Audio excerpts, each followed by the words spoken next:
De l'extérieur, c'est une messe ordinaire. Mais quand on rentre dans l'église Saint-Hilaire ce samedi matin, plus d'une centaine d'étendards tricolores occupent les bancs.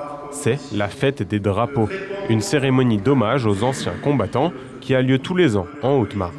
J'ai cité le maréchal Foch qui disait « Un peuple sans passé est un peuple sans avenir ».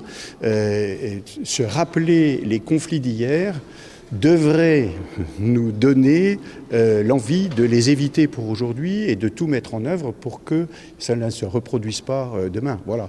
Alors bien sûr, la nature humaine est telle qu'il est plus facile de détruire que de construire, il est plus facile de se battre que de s'aimer, et finalement on peut peut-être par cette petite piqûre de rappel inviter à être des porteurs de paix. Après une première partie religieuse, place au défilé militaire. Les 130 porte-drapeaux, représentant autant d'associations d'anciens combattants, forment un cortège impressionnant dans les rues. Direction le monument aux morts pour une prise d'armes colorée.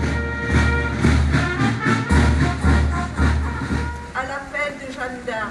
Alors c'est honorer tous les drapeaux de toutes les associations patriotiques de la Haute-Marne. Donc vous voyez, aujourd'hui, il y en a 128 qui sont représentés. C'est une fête qui est magnifique et qui rend hommage à tous nos anciens disparus. Comme vous pouvez voir, c'est rien que sur le monument aux morts de Chevillon, vous en avez quand même 67 qui sont inscrits sur le monument. Chaque année, la fête des drapeaux change de ville de célébration. Pour cette édition 2025, c'est la commune de Chevillon qui a été choisie. C'est-à-dire de voir tout ce monde-là, sachant que le département, il est en discutant avec quelques porte-drapeaux, tout le monde a des liens, des interconnexions. Ça veut dire que bah, tiens, moi j'ai eu de la famille à Chevillon, de la famille à Faille-Billot, à Brevannes.